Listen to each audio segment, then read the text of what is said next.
خاندان مصطفیٰ کی کہ ہم میں سے کوئی بھی اگر کوئی رہنمائی لینا چاہتا ہے نا کہ میں اپنی فیلڈ میں کیسے رہنمائی لوں تو خاندان نبوت سے الحمدللہ رہنمائی مل جاتی ہے.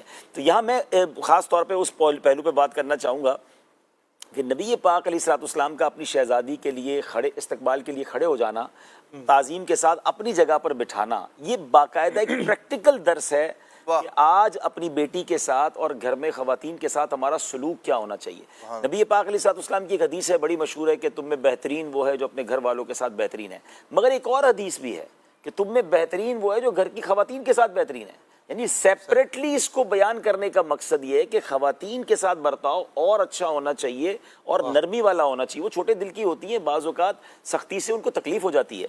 اب یہاں جو حال ہو گیا ہے نا اشفاق بھائی، جس موضوع پہ میں چاہ رہا ہوں ہم بات کریں کہ بیٹیوں کے ساتھ بعض اوقات والد ہوتے ہوئے برتاؤ ٹھیک نہیں ہوتا، اور خاص طور پہ بھائیوں کا برتاؤ بہنوں کے ساتھ. والد کے جانے کے بعد جو وراثت کے معاملات جو خبریں آتی ہیں اور جب ہم سنتے ہیں تو دل کہتے ہیں نا کہ خون کے آنسو ہوتا ہے کہ مطلب کیسا بھائی ہو سکتا ہے کہ جو بہن کے وراثت کا حق مار لے. اور یہاں تک ہم نے سنا کہ وہ شادی نہیں کرواتے، بہنوں کی شادیاں اس لیے نہیں کرواتے کہ جناب ہماری وراثت میں سے ہمارے مال میں سے کچھ حصہ کہیں اور چلا جائے گا. یعنی میں یقین کریں مجھے میسج مطلب آ جاتے ہیں کہیں نہ کہیں سے، خطوط آتے ہیں تو وہ کہتی ہیں بیچاریاں کہ آپ اس موضوع پہ بات کریں، ہمارے بال سفید ہو گئے. اچھا ہاں مطلب ہم کیسے، اچھا اب ماں باپ تو ہے نہیں، ماں ہوتی ہے نا تو بیٹی ماں کی دوست ہوتی ہے، وہ اپنے دل کی ہر بات کہہ لیتی ہے. لیکن اگر کسی بیچاری کی ماں چلی گئی اور وہ بھائیوں کے حوالے اور بھائی ٹھیک نہیں ہیں، وہ کہتی میں کیسے بات کروں اپنے بھائیوں سے، وہ رشتہ ہی نہیں کرتے، ان کو فکر ہی نہیں ہے. اچھا وہ اپنی فیملی کے ساتھ مگن ہے اور بہن بیچاری پریشان رول رہی ہے. اور خاص طور پہ بہن اگر بیچاری کسی وجہ سے بیوہ ہو جائے یا بہن کسی وجہ سے متعلقہ ہو جائے، اس کو طلاق ہو جائے، اب جو اس کے ساتھ وہ بعض اوقات، میں سب کی بات نہیں کر رہا، بعض اوقات وہ بھابیاں کا جو سلوک ہوتا ہے اور بھائیوں کو وہ بوجھ محسوس ہونے لگ جاتی ہے. تو سرکار دو عالم علیہ الصلوۃ والسلام کا خاتون جنت سے یہ پیار اور اپنے گھر کی خواتین کے ساتھ جو نبی پاک کا برتاؤ، جو بی بی عائشہ صدیقہ رضی اللہ تعالیٰ کے ساتھ جو انٹریکشن تھا، یہ سب ہمیں سکھا رہا ہے اور پکار کر کہہ رہا ہے. اور پھر یہاں تو بہنوں کے حقوق بیان ہوئے. یعنی وہ حدیثیں ماشاءاللہ علماء بیٹھے ہیں کہ جہاں یہ فرمایا کہ جس کی 3 بیٹیاں ہوں اور وہ ان کی کفالت کرے اور اس کو صحیح ان کی تربیت کرے تو اس کے لیے جنت ہے. تو وہاں بہنوں کے لیے بھی یہ فرمایا، یعنی صرف یعنی اگر کوئی باپ بیٹیوں کے ساتھ اچھا کر رہا ہے اس کے لیے جنت ہے، اور اگر کبھی کسی بھائی کو بہنوں کی کفالت کرنے کا موقع مل جائے تو اس کے لیے بھی جنت کا سامان ہے. مگر یہاں بعض اوقات بہنوں کو اس قدر زیادتی کا شکار کیا جاتا ہے اور کروڑوں روپے ہوتے ہیں لیکن بہنوں کو نہیں دیتے حق. خدا کے واسطے یہ ناسور ہے ہمارے معاشرے میں. اگر مجھے کوئی ایسے بھائی سن رہے ہیں تو اس میں تو قرآن و حدیث میں یتیموں کا مال کھانا اور اس طرح کا ورثاء کے مال کھانے والوں کے تو عذابات بیان ہوئے ہیں. یہ مال کس کام کا جو ہم بہنوں کا اور یتیموں کا مال کھا جائیں اور پھر کہیں کہ جناب یہ میرا ہے. تو خدا کے واسطے اس چیز سے توبہ کریں، اور اگر بہنیں تکلیف میں ہیں تو انہیں خوش کریں. بہنیں تو بھائیوں کا مان ہوتی ہیں، ان کی دعائیں ملیں گی تو انشاءاللہ آپ دیکھیں کہاں چلے جائیں گے. اور تو اسی طرح بیٹیوں کے ساتھ جو والدین اچھا سلوک نہیں کرتے تو آج خاتون جنت کا ذکر خیر ہے، تو اس بات کو ضرور عمل کرنا چاہیے. ماشاءاللہ شریعت کا مقصود بھی یہ نظر آتا ہے. حضور علیہ الصلوۃ والسلام بہنوں کے لیے، بیٹیوں کے لیے، بیویوں کے لیے، گھر کی خواتین کے لیے بار بار یہ فرمائیں، ترغیب دلائیں، ان سے اچھا سلوک کرنے والا بندہ اچھا ہے، جنت کے فرمان سنائیں. یہ اس سے جو نتیجہ یہ ہم اخذ کر سکتے ہیں نا کہ شریعت یہ چاہتی ہے کہ جو مردوں کا سلوک ہے وہ خواتین کے ساتھ بڑا اچھا، پلائڈ اور خیر خواہی والا ہو. میں یہاں ایک اور بات عرض کروں پھر انشاءاللہ بات کریں گے. دیکھیں یہاں ایک اور بڑی خوبصورت بات جو آپ کی بات سے سیکھنے کو مل رہی ہے. اسلام کے بارے میں یہ کرٹیسائز کرنے والے کرٹیسائز کرتے ہیں جنہوں نے اسلام پڑھا نہیں ہے کہ اسلام میں عورتوں کے لیے سختیاں ہیں. لیکن اگر اسلام آنے سے پہلے، نبی پاک علیہ الصلوۃ والسلام کے دور سے پہلے اگر زمانہ پڑھا جائے تو عورتوں کو پیر کی جوتی سمجھا جاتا تھا. باپ کے مرنے کے بعد بیٹا اس ماں سے نکاح کر لیتا تھا اور مال کی طرح ایک دوسرے کو تحفے میں عورتیں دی جاتی تھیں، اور بالکل جس کو کہے کوئی ویلیو نام کی چیز نہیں تھی. اسلام نے سبحان اللہ ایسے دور میں نبی پاک تشریف لائے اور آ کر ماں کے قدموں تلے جنت ہے، تو ماں کی دعاؤں کی بات، بیٹی کے ساتھ اچھا سلوک کرنے والا جنتی، بہن کے ساتھ اچھا سلوک کرنے والا جنتی، تم میں بہترین وہ ہے جو گھر کی عورتوں کے ساتھ بہترین ہے. یعنی اس پورے معاشرے کو مائنڈ چینج کر دیا. اور آج عورت کو جو حقوق اسلام میں ملتے ہیں اگر ہم غور کریں تو عورت شروع سے لے کر آخر تک، پیدا ہوتی وہ بچی ہے تو نبی پاک فرماتے ہیں بیٹیوں کو برا مت کہو کیونکہ میں بھی بیٹیوں والا ہوں. اب یہاں سے شروع ہو رہی ہے نا، اس کی بچی کی پیدائش سے لے کر اس پر رحمت کی برسات شروع ہو گئی. نبی پاک کا فیضان جاری ہو گیا. شادی کروانے پر دعائیں، شادی کروانے پر دعائیں، اچھی تربیت پر دعائیں، جنت کی بشارتیں. اب وہ بیوی بن گئی ہے تو شوہر کے لیے حکم کیا ہے کہ بیویوں کو مارنا نہیں ہے, بیویوں کو اچھا کھلانا ہے, ان کی اچھی تربیت کرنی ہے. ماں بن گئی ہے تو اب وہ جنت کے لیے اس کے قدموں تلے جنت ہے. آپ دیکھیں کہ اس کی پیدائش سے لے کر, اچھا ماں دنیا سے چلی گئی ہے تو اب اس کی سہیلیوں کے ساتھ اچھا سلوک کریں. اچھا یہ بھی نبی پاک نے پریکٹیکل کر کے بتایا کہ سرکار دو عالم علیہ الصلوۃ والسلام بی بی خدیجہ الکبریٰ رضی اللہ تعالی عنہا کی سہیلیاں جو تھیں, جو بھی اس کے شرعی تقاضے تھے اس کے مطابق آپ ان کو بھی تحائف بھجوایا کرتے تھے تاکہ ان کی روح خوش ہو. خود نبی پاک علیہ الصلوۃ والسلام اپنی والدہ محترمہ بی بی آمنہ رضی اللہ تعالیٰ کے رشتہ داروں کے ساتھ بھی وہی انداز اور ادب والا انداز رکھا کرتے. تو اگر آج کے دور میں اگر کوئی خاتون, مجھے خاص طور پہ وہ خاتون سو کالڈ جو کہا کرتی ہیں کہ جناب ہمیں اسلام میں بڑی مشکل ہے, ہمیں ذرا اپنی آزادی چاہیے, اسلام میں عورت کو جو عزت اور جو آزادی دی ہے وہ دنیا کے کسی ریلیجن میں نہیں. سبحان اللہ. اور بہت خوبصورت آپ نے بات کی کہ صرف فرمایا نہیں, پریکٹیکل کر کے دکھایا, پریکٹیکل کر کے بتایا, صرف فرمایا نہیں, ایسا ہی ہے. اپنی بیٹی کے لیے کھڑے ہو جانا, اپنی بیٹی اپنی جگہ پہ بٹھانا, اپنے بچوں کی والدہ اور پھر اپنی والدہ, اور والدہ کی جو دودھ شریک جو نبی پاک علیہ السلام کو جنہوں نے دودھ پلایا, ان دائیوں کے ساتھ نبی پاک کا برتاؤ. یعنی عورت کے ہر روپ کے ساتھ جو فیضان مصطفیٰ, سیرت مصطفیٰ میں نظر آتا ہے, وہ اپنی مثال آپ ہے. یہ تو اپنے ہے نا, نبی پاک صلی اللہ علیہ وسلم نے تو دشمنوں کی بہن بیٹیوں کی عزتوں کی حفاظت کری, ان کے حقوق کی حفاظت. کیا بات کی. اور اگر آپ غور فرمائیں نا تو جتنی احادیث خواتین سے یعنی جو ریلیٹ کرتی ہیں نبی پاک صلی اللہ علیہ وسلم سے, بالخصوص اخلاق مصطفیٰ کے حوالے سے ملیں گی نا آپ کو, بڑی کامن جو بہت زیادہ یوز ہوتی ہیں ہمارے یہاں, وہ خواتین سے ملیں گی. نبی پاک صلی اللہ علیہ وسلم پہ جب پہلی بار وحی تشریف لاتی ہے اور ایک مخصوص کیفیت ہوتی ہے تو کس کے پاس آتے ہیں؟ زوجہ محترمہ حضرت خدیجہ رضی اللہ تعالیٰ, اور وہ ڈھارس بند آتی ہیں. وہ کیا کہتی ہیں کہ آپ کا رب آپ کو چھوڑے گا نہیں, آپ کا رب آپ کو ضائع نہیں کرے گا. کیوں؟ کیونکہ آپ یتیموں کے ماوا ہیں, اور دیگر فضائل بیان کرتی ہیں. اگر حضرت عائشہ کی جو روایت ہے کہ حضور ان سے پوچھا کہ اخلاق کیا ہے تو فرمایا کان خلق القرآن, تو یہ حضرت عائشہ ہیں, زوجہ محترمہ ہیں حضور کی. پھر حضرت سیدہ فاطمہ رضی اللہ تعالیٰ عنہ, یعنی جتنی بھی متعلقہ خواتین ہیں, حضرت دائی حلیمہ کی بیٹی حضور نبی پاک صلی اللہ علیہ وسلم کی ہمشیرہ دودھ شریک حضرت شیمہ رضی اللہ تعالیٰ عنہ, وہ تشریف لاتی ہیں تو حضور نبی پاک صلی اللہ علیہ وسلم اس دودھ شریف بہن کا ایسا اکرام فرماتے ہیں, کیا لوگ سگی بہن کا کرتے ہوں گے, تحفوں میں بھر دیتے ہیں. جی. نبی پاک صلی اللہ تعالیٰ علیہ وسلم کا یہ جو آپ کی بہن ہے حضرت شیمہ رضی اللہ تعالیٰ عنہ, سرکار صلی اللہ تعالیٰ علیہ وسلم کا ان کے لیے انہیں اپنے پاس بٹھانا, چادر بچھانا, احترام میں نبی پاک علیہ السلام کا کھڑے ہو کر انہیں تعظیم دینا, یہ ہمیں بتا رہا ہے کہ نبی پاک صلی اللہ تعالیٰ علیہ وسلم یہ جو خواتین کی جو صنف نازک جسے کہا جاتا ہے, جو احسان جو بھلائی نبی پاک علیہ السلام نے اپنی تعلیمات کے ذریعے, اپنے عمل کے ذریعے انہیں دی ہے, بلکہ اتنا مان دیا ہے. بعض وہ خواتین, وہ نبی پاک علیہ السلام کی صحابیات ہیں جنہوں نے کسی ایسے شخص کے بارے میں یہ کہہ دیا جس کے بارے میں نبی پاک علیہ السلام نے قتل کا حکم دیا تھا. انہوں نے کہا یا رسول اللہ صلی اللہ علیہ وسلم میں نے اسے زمان دے دی ہے, میں نے کہہ دیا ہے کہ حضور معاف کر دیں گے. تو نبی پاک علیہ السلام نے ان کی بات کو رکھا اور فرمایا تم نے کہہ دیا ہے لہذا میں نے بھی امان دے دی ہے. نبی پاک صلی اللہ تعالیٰ علیہ وسلم نے اپنے عمل کے ذریعے ارشاد فرمایا, اپنے حدیث پاک میں ارشاد فرمایا, عورتوں کی جتنی اصناف ہے نا جی, وہ ماں ہو, بیٹی ہو, بیوی کی صورت میں ہو, پھوپھی کی صورت میں ہو, خالہ ہے یا پھوپھی ہے, نانی ہے, دادی ہے, نبی پاک علیہ السلام نے ہر ایک کے بارے میں حسن سلوک کا بھی ارشاد فرمایا. اور نبی کریم علیہ السلام نے فرمایا کہ اگر عورت, بیٹی, بہن, پھوپھی, خالہ, نانی, یہ سب کے بارے میں ارشاد فرمایا ان کی کفالت کے بارے میں کہ کوئی شخص ایسا ہے کہ اس کی نانی اس کی کفالت میں آ گئی ہے, یا دادی اس کی کفالت میں آ گئی ہے, خالہ پھوپھی اس کی کفالت میں ہے, یا بہن یا بیٹیاں ہیں, نبی پاک صلی اللہ تعالیٰ علیہ وسلم نے فرمایا جس نے ان کی کفالت کی, ارشاد فرمایا وہ جنت میں میرے ساتھ یوں ہوگا. 2 انگلیاں جوڑ کے فرمایا, یعنی صرف بیٹیوں کی اچھی پرورش, ان کی کفالت پر جنت نہیں ہے, بلکہ بیٹیوں کی, بہنوں کی, پھوپھی کی, خالہ کی, اسی طرح نانی اور دادی, ان سب کی کفالت پر نبی پاک علیہ السلام وہ بشارت ارشاد فرمائے میری والی جنت ہوگی, اللہ کریم یوں میرا ساتھ نصیب فرمائے گا اس بندے کو.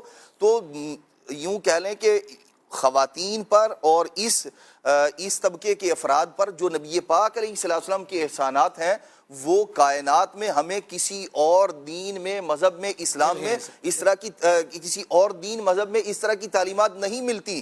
خود اللہ کے پیارے محبوب علیہ الصلوۃ والسلام اپنی رضائی والدہ کے ساتھ جو آپ کا انداز ہے اور پھر جو رضاعت کے رشتہ دار ہیں ان کے ساتھ جو نبی پاک صلی اللہ تعالیٰ علیہ وسلم کا تعلق ہے وہ آپ کے بھائی ہوں یا آپ کی بہن ہوں, سرکار صلی اللہ تعالیٰ علیہ وسلم نے ان پر احسانات فرمائے اور ہمیں تعلیم دی ہے کہ ہم اس اعتبار سے جو سگے رشتہ دار ہیں, بیٹی ہے یا بہن کی صورت میں ہے, اس کے ساتھ بندہ مومن کو کیسا انداز اختیار کرنا چاہیے.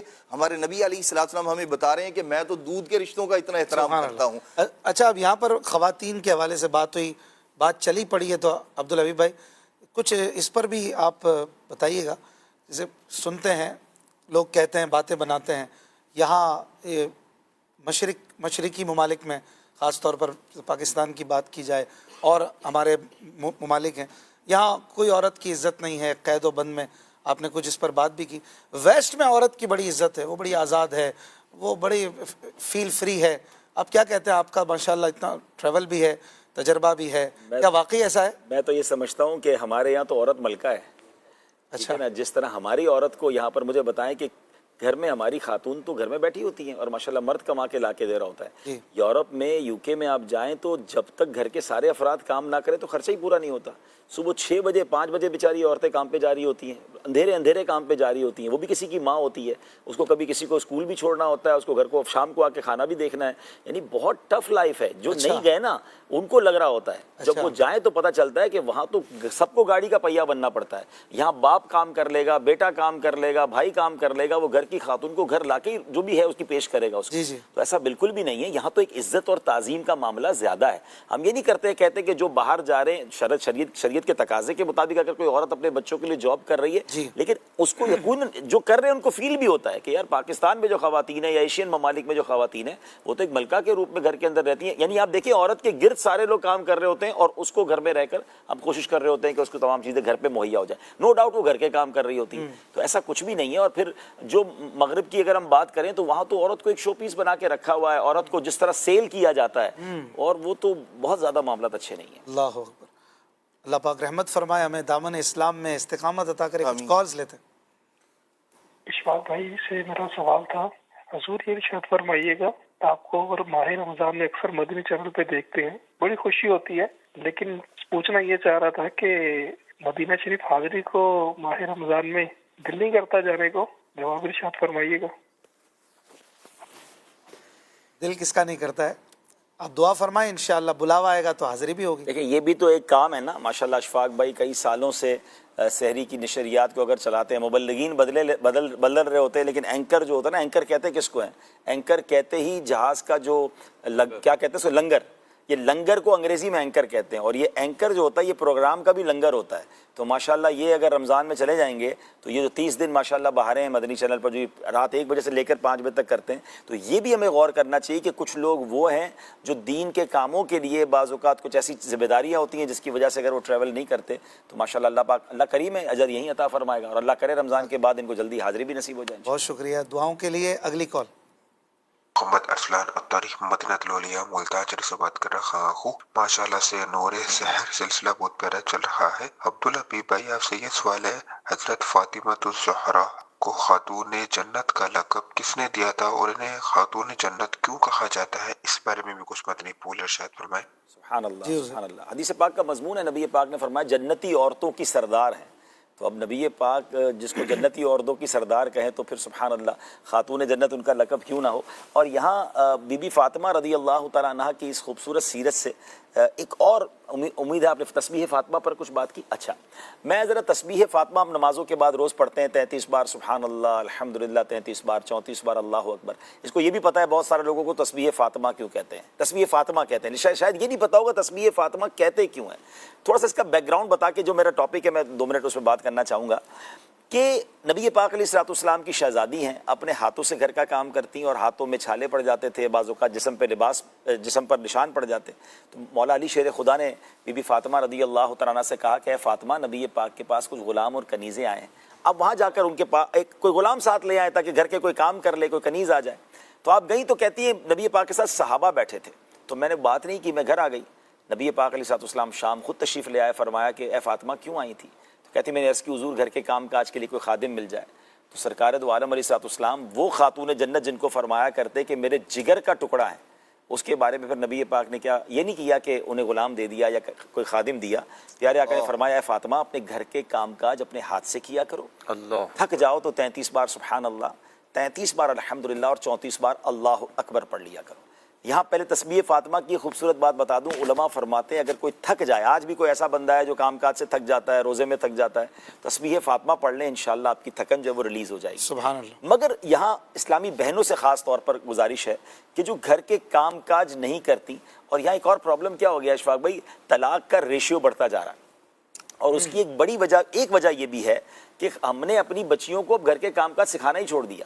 اب ماسیاں گھر میں ہیں، کام کرنے والیاں ہیں، تو بندہ کہتا ہے کیا ضرورت ہے میری بچی کو کام کرنے کی، لیکن جس سسرال میں اس نے جانا ہے اگر اس کو کھانا پکانا ہی نہیں آتا، گھرستی ہی نہیں آتی، اس کو کپڑوں کے بارے میں کچھ نہیں پتا، طے کیسے کرنے کچھ بھی نہیں آ رہا ہوتا، اتنا کوڑا اپنی بچی کو رکھتے ہیں کہ بعد میں نیکسٹ لائف میں اس کو مشکل ہو جاتی ہے۔ یہاں ماں باپ کو بھی چاہیے کہ بے شک اللہ نے آپ کو نوازا ہے، آپ کے گھر میں ملازمین کیوں نہ ہوں، آپ بچی کو گھر کے کام کاج ضرور سکھائیں، کیونکہ جو بھی خاتون گھر کے کام کاج اپنے ہاتھ سے کرتی ہے وہ دوسرے گھر کی آنکھوں کا تارا بن جاتی ہے۔ ہمیں اللہ کرے یہ بات سمجھ آئے تو اب بی بی فاطمہ رضی اللہ تعالیٰ عنہ کو نبی پاک خادم کیا جنتی خادم دے سکتے تھے، آپ تو جنتی خزانوں کے مالک ہیں نا، مگر آپ نے اپنی بچی کی تربیت اس طرح فرمائی۔ تو یہاں ماں باپ کے لیے بھی ایک درس ہے کہ وہ بچیوں کی تربیت کیسے کریں، اور یہاں ان بچیوں کے لیے بھی درس ہے۔ مجھے اتفاق ہے کہ کل ایک میسج آیا کہ آپ اس کو ڈسکس کیجئے گا، تو چلیں آج وہ موضوع بھی آ گیا کہ اب عید کے دن قریب آ رہے ہیں، تو جو بیچارے ایسے لوگ ہیں جو مڈل کلاس ہیں یا غریب لوگ ہیں، ان کے گھروں میں فرمائشی لسٹ شروع ہو گئی ہے کہ ہمیں عید کے دنوں میں یہ بھی چاہیے، یہ والے کپڑے بھی چاہیے، تو یہ بھی چیزیں چاہیے۔ اب وہ کہتے ہیں ہمارا کھانا مشکل سے پورا ہو رہا ہے مگر گھر کی طرف سے کچھ بھی ہو جائے ہمیں چاہیے۔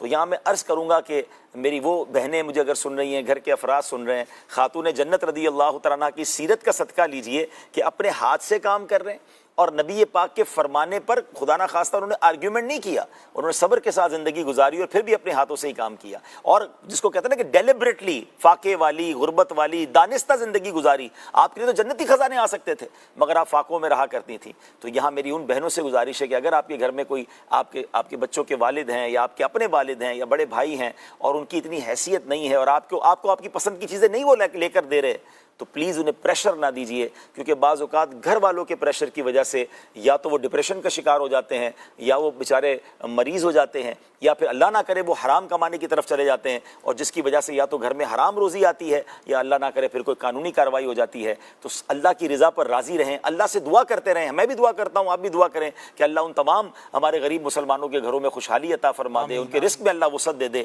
مگر پریشر نہ دیں۔ تھوڑا سا وقت اگر مشکل ہے تو اللہ کی رضا پہ راضی رہیں، انشاءاللہ جلد اچھے دن آ جائیں گے۔ بھائی صاحب یہاں پر آپ مشورہ دیں گے گھر کے بڑوں کو جی کہ اپنی جو بھی فائنینشیل سچویشنز ہوں بچوں کے سامنے رکھا کریں یا نہ رکھیں؟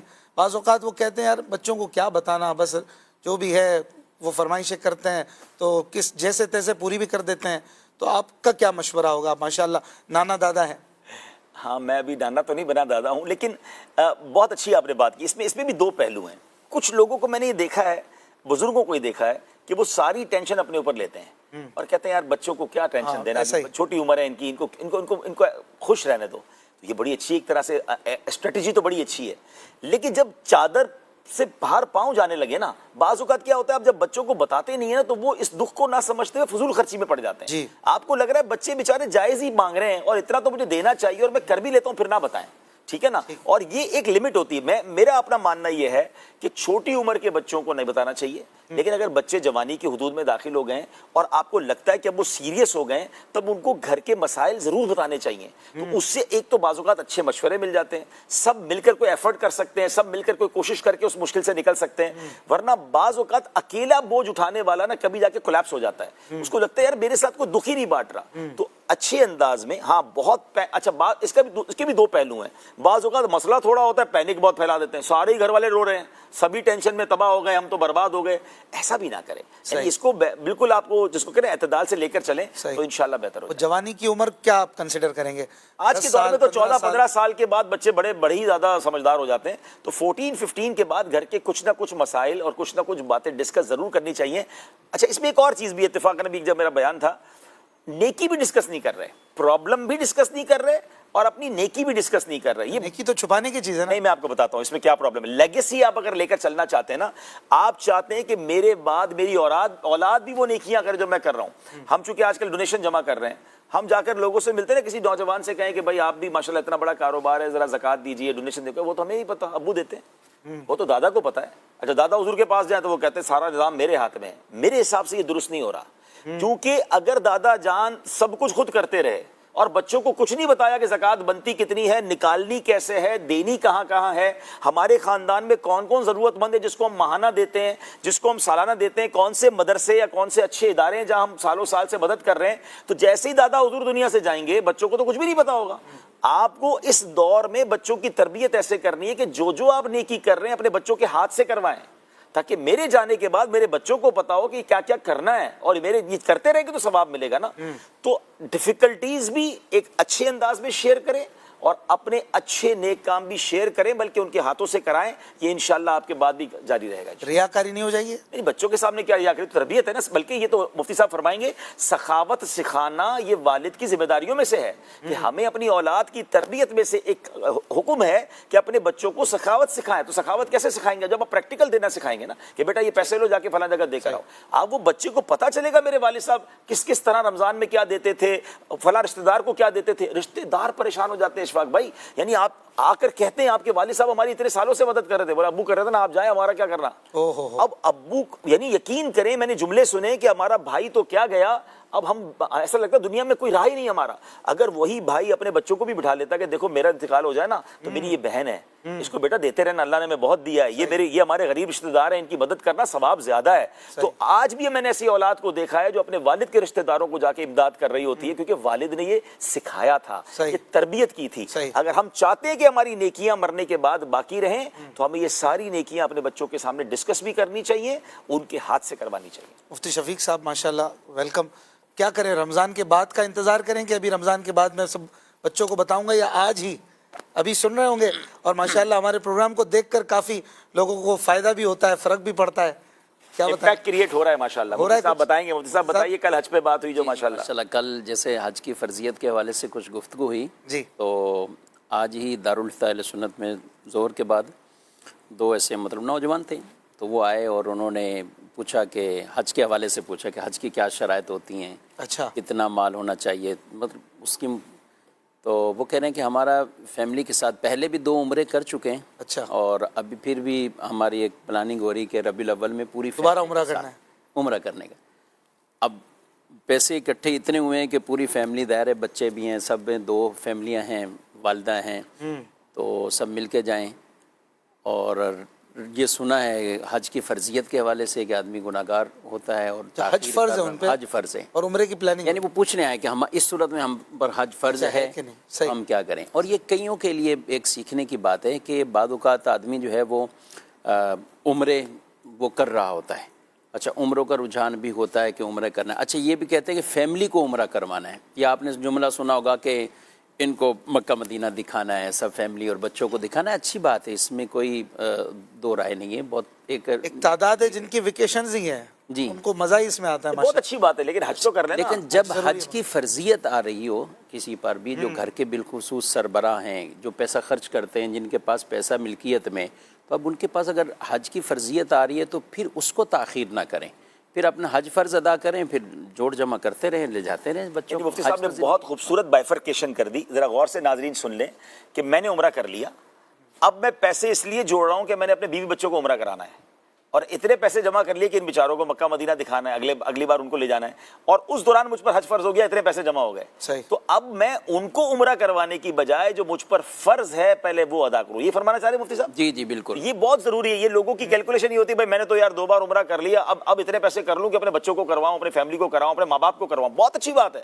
لیکن اگر آپ پر حج فرض ہو گیا ہے تو وہ فرض ہے پہلے اسے ادا کر لیں اور وہاں اتنا مانگ کر آ جائیں کہ انشاءاللہ بال بچوں کے ساتھ بار بار مدینہ جائیں گے، انشاءاللہ بار بار عمرے کریں گے، لیکن فرض پہلے کر لیں۔ اچھا ایک بات جیسے کل حاجی صاحب نے ذکر کی کہ کئی کام کاج آدمی سامنے رکھتا ہے، شادی ہو، کاروبار یا کچھ اور، کہ جب تک یہ نہ ہو پھر میں حج نہیں کروں گا۔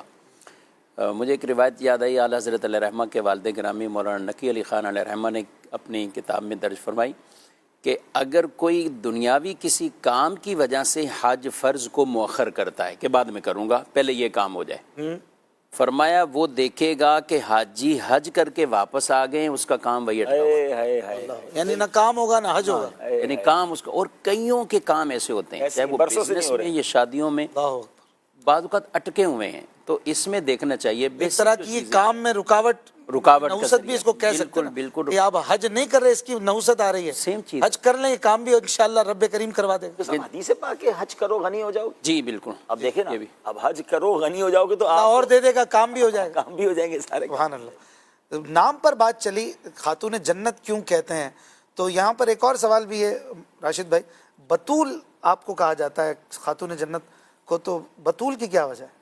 جی، حضرت خاتون جنت فاطمہ الزہرا رضی اللہ تعالیٰ عنہ کے ویسے تو کئی القابات ہیں، لیکن بڑا مشہور آپ کا جو ٹائٹل ہے، لقب ہے، وہ بطول ہے۔ بطول فعول کے وزن پر اس میں مبالغہ ہے، اور اس کا لفظی مطلب ہوتا ہے دور ہونا، کسی چیز سے کٹے ہوئے ہونا، لیکن اس کی بڑی خوبصورت توجیحات علماء کرام نے بیان کی ہیں۔ علامہ علی قاری رحمۃ اللہ تعالیٰ علیہ نے جو امام اعظم کی کتاب ہے الفقہ الاکبر، اس کی شرح ہے، اس میں علامہ علی قاری رحمۃ اللہ تعالیٰ نے اس کی وجہ بیان فرمائی۔ آپ فرماتے ہیں سمیت بطولاً، حضرت خاتون جنت فاطمہ الزہرا رضی اللہ تعالی عنہا کو بطول کہا جاتا ہے۔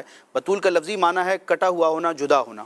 فرماتے ہیں اس لیے ان کو بطول کہا جاتا ہے لِانْقِطَاعِهَا عَنْ نِسَاءِ زَمَانِهَا فَضْلًا وَدِينًا وَحَسْبًا وَنَسْبًا۔ حضرت خاتون جنت رضی اللہ تعالی عنہا کو بطول اس لیے کہا جاتا ہے کہ یہ اپنے دین، اپنی فضیلت، اپنے حسب نسب کے اعتبار سے اپنے زمانے کی تمام عورتوں سے ممتاز ہیں، جدا ہیں، اس لیے آپ کو بطول کہا جاتا ہے، فرید ہیں جی۔ اور ایک اور اس کی وجہ یہ بیان کی گئی کہ انقطاعها عن الدنیا، کہ اگرچہ یہ خاتون جنت ہیں، شہزادی کونین ہیں، مالک جنت کی صاحبزادی ہیں، لیکن دنیا سے بے رغبت تھیں، تو دنیا سے بے رغبتی کی وجہ سے آپ کو بطول کہا جاتا ہے۔ اور آپ رضی اللہ تعالیٰ عنہ کے اگر فضائل و مناقب کی بات کی جائے تو احادیث کی کتب میں کئی روایات موجود ہیں، بخاری ہو، مسلم ہو، سیاستہ کی دیگر کتابیں ہوں، جہاں دیگر صحابیات اور صحابہ کرام کا ذکر خیر ملتا ہے، تو ان کی بھی فضیلت ملتی ہے۔ چند روایات میں سنانا چاہوں گا مختصر انداز میں کہ نبی کریم علیہ السلام نے اپنی صاحبزادی کا مقام و مرتبہ کس انداز میں بیان فرمایا، اور نبی کریم علیہ السلام کی ذات سے ان کو کیسی گہری مناسبت ہے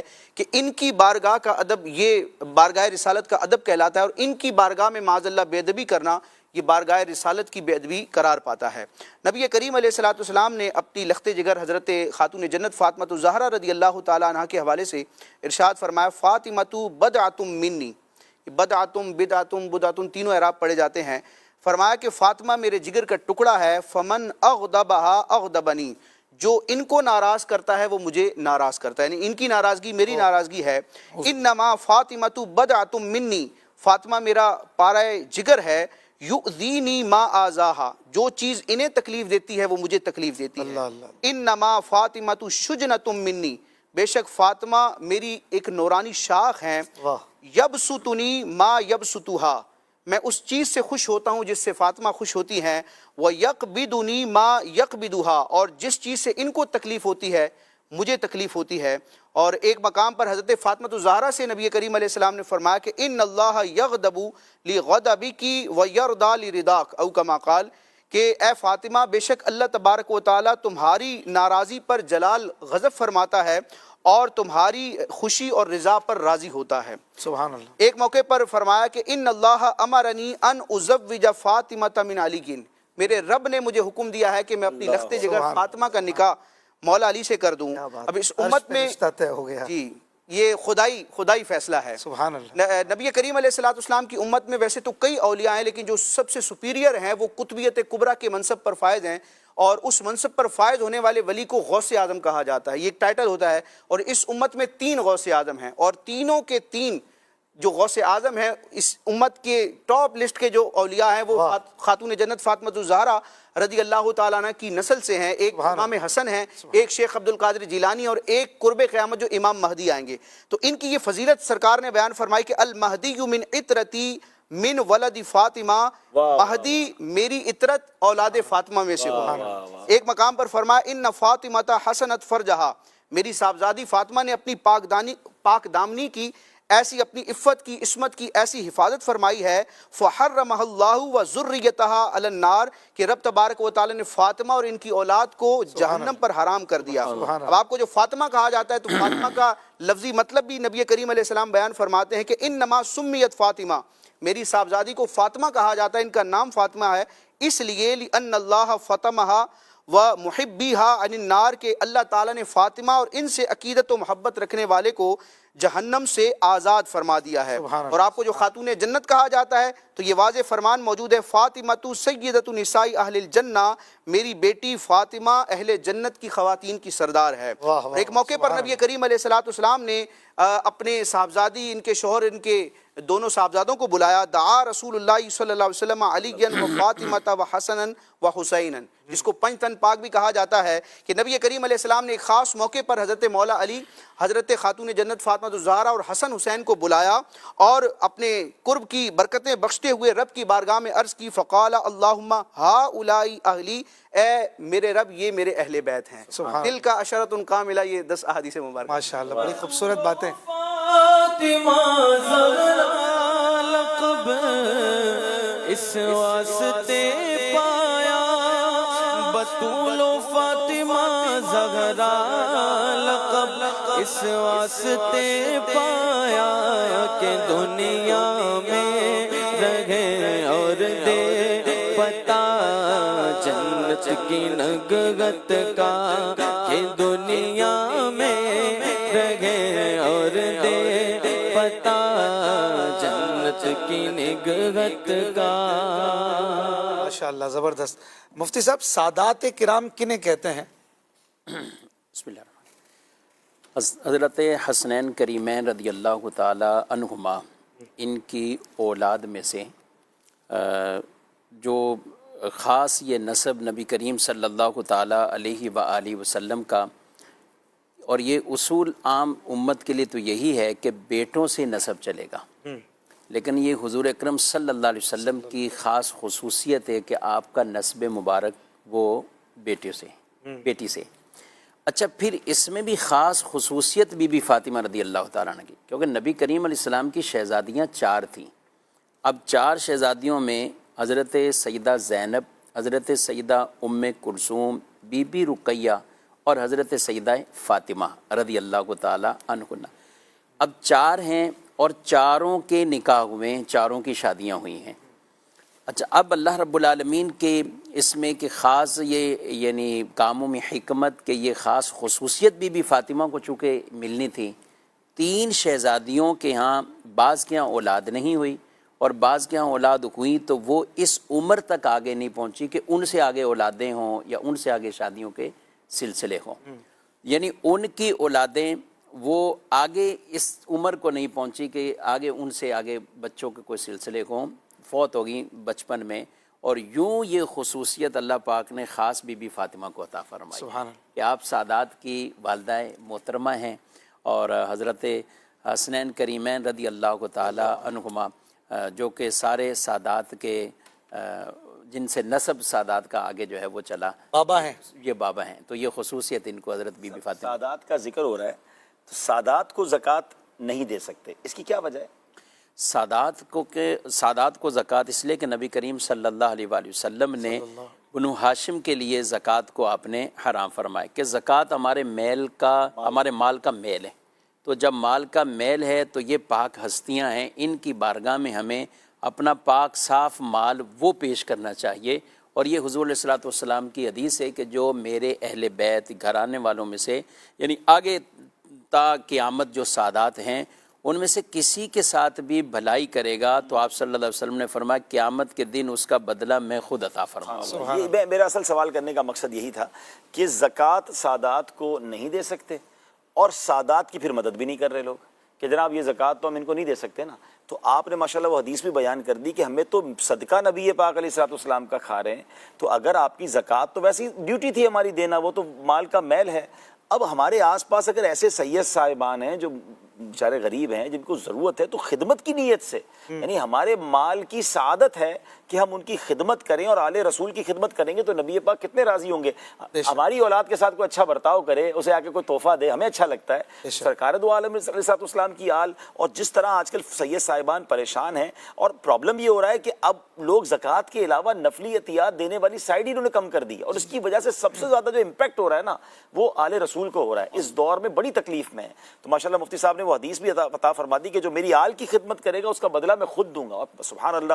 نبی اور امیر اہل سنت جتنا ہمیں سید صاحبان کے ادب کا درس دیتے ہیں, پچھلے دنوں مجھے یاد ہے, میرا خیال ہے شاید 2 سال پرانی بات ہے, کہ آپ مطلب میں نے تو شاید پہلی بار اس کیفیت میں دیکھا تھا امیر اہل سنت کو.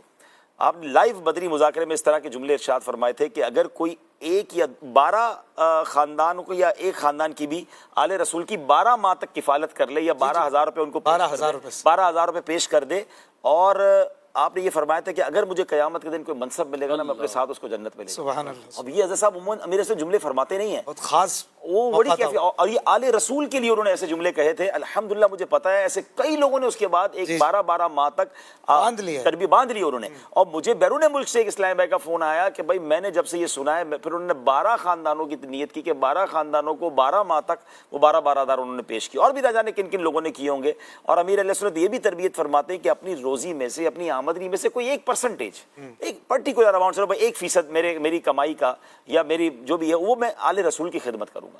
آپ بلیو کریں, جس دن آپ نے کرنا شروع کیا نا, ادھر سے پیسے آنے ہیں اور ادھر سے برکت آنی ہے, اور سبحان اللہ پھر سرکار کی نگاہ رحمت ہوگی تو کام ویسے ہی بن جانے. تو نبی بعض نادان یا بالکل کورے دماغ کے اس طرح کی بھی سوچ رکھتے ہیں, کبھی کبھی زبان پہ بھی لے آتے ہیں, سادات کرام ہو کر یہ ضرورت مند ہیں, سادات ہیں اور غریب ہیں, یہ ان کے تو نانا جان یوں. تو بعض اوقات وسوسے آتے ہیں, وسوسوں کا علاج آج کل ہر طرح کی بات کرنے والے لوگ ہیں نا, یہ تو بات کہاں تک جائے گی. پھر کربلا والوں کے ساتھ جو واقعہ ہوا, تو وہ تو نواسۂ رسول ہیں, جنتی بعضوں کے ذہن میں ہوتا ہے سید صاحب ہے نا تو کاٹن میں ہی دکھیں گے, بڑی گاڑی میں ہوں گے تو ہی سادات مانیں گے, اور ویسے نارمل کپڑے ہیں, نارمل انداز ہے تو کہتے ہیں. مولا علی کا کال, انہوں نے تو کہا نا میں دنیا کو طلاق دے چکا ہوں, تو جو ان کی اولاد میں سے, تو ان کے ساتھ تو زیادہ بعض اوقات آزمائش ہے. سیدہ نے خود اتنی تکالیف برداشت. بی بی فاطمہ کے ہم واقعات پڑھتے ہیں تو کئی دن کے فاقے ہوتے تھے, تو معاذ اللہ ہم یہ کہیں گے کہ بھئی یہ خاتون جنت ہو کر ان کے گھر میں کھانا, خود نبی پاک علیہ الصلوۃ والسلام کے گھر میں کئی دن تک کھانا نہیں پکتا تھا. تو یہ اللہ والوں کو تو ویسے بھی آزمایا جاتا ہے, تو یہ تو کوئی پیرامیٹر نہ ہوا نا. پھر تو آپ مسلمان کو پھر کیسے مانیں گے؟ دنیا بھر میں مسلمان سب سے زیادہ اس وقت تکلیف میں, غیر مسلموں کے پاس پیسہ زیادہ ہے, مسلمانوں کے پاس پیسہ کم ہے, تو کیا معاذ اللہ پھر اسلام کے بارے میں بات کریں گے؟ یہ وسوسے تو قریب بھی نہیں آنے چاہیے, یہ تو اللہ کی مشیت ہے, اور آزمائش تو خود قرآن میں رب نے فرمایا. تو آزمائش تو آتی ہے ہمیں, تو یہ میرے اور آپ کے لیے سمجھتے, میں تو سمجھتا ہوں موقع ملتا ہے ہمیں کہ کسی سید صاحب کی ہمیں خدمت کا موقع مل رہا ہے, کہ ان کو ضرورت ہے اور میں ان کے بچوں کی کوئی خدمت کر لوں. تو میری کم از کم گزارش یہ ہے کہ اس بار اب خاتون جنت کا ہم ذکر خیر کر رہے ہیں, اور 2 دن پہلے ہم نے انہی کی اولاد غوث پاک کا ذکر خیر کیا, تو ہمیں یہ نیت کرنی چاہیے کہ اس رمضان میں کم از کم ایک سید فیملی کی, جس کو اللہ نے جتنا نوازا ہے, مگر کسی ایک سید فیملی کا رمضان اچھا کر دیں, ان کے بچوں کی عید اچھی کر دیں, ان کی جیسی آپ کی حیثیت, انشاءاللہ پھر دیکھیں کہ نبی پاک کے در سے کیسی خیرات ملتی ہے. سبحان اللہ. یہ جو روایت ہے نا, جیسے نبی کریم علیہ السلام نے فرمایا میں خود اس کا بدلہ دوں گا. اعلیٰ حضرت علیہ رحمہ نے بڑی خوبصورت بات لکھی, ارشاد فرمایا سب سے بڑی یہ خوشخبری ہے کہ اس بندے کا خاتمہ ایمان پر. سبحان اللہ. فرمایا خاتمہ ایمان پر, جو سادات کی خدمت کرے گا تو اس کا خاتمہ ایمان پر, اور پھر قیامت کے دن ملاقات بھی ہوگی اور انعام بھی پائے گا. سب ایسے واقعات کتابوں میں موجود ہیں کہ غیر مسلموں نے آل رسول کی خدمت کی, اس کی برکت سے انہیں ایمان مل گیا. سبحان اللہ. جو نبی پاک کا امتی ہو کر اور سادات کرام کو خاندان نبوت کا فرد سمجھ کر خدمت کرے گا, انداز کیسا ہونا چاہیے ان کی خدمت کر کے؟ عام بندے کو دیتے ہیں اور سادات کی خدمت کرتے ہیں. سبحان اللہ. سادات کے لیے کچھ اسپیشل ہونا چاہیے. ہمیں تو سچی بات ہے کہ سادات کا, اہل بیت کا ادب بھی سکھایا تو امیر اہل سنت نے. یقین کریں اس در سے صحابہ کا بھی ادب ملا, اہل بیت کا بھی ادب ملا, اور آج کل سیدوں سے کیسے بات کرنی ہے, ان سے ادب سے کیسے پیش آنا ہے. اعلیٰ حضرت کی ایک ایسی چلتی پھرتی تصویر ہے کہ جب چھوٹے سے جب سے دیکھ رہے ہیں کہ جب بھی کوئی چیز امیر اہل سنت تقسیم کرنی ہے تو سید صاحبان کو 2 دینی ہے. آل رسول کے ہاتھ چومتے ہم نے دیکھے, لائن میں لگ کے لوگ آتے تھے, تو نارملی کوئی وہ بڑے کوئی بزرگ نہیں ہوتے تھے, نارمل انسان ہے, بتائیے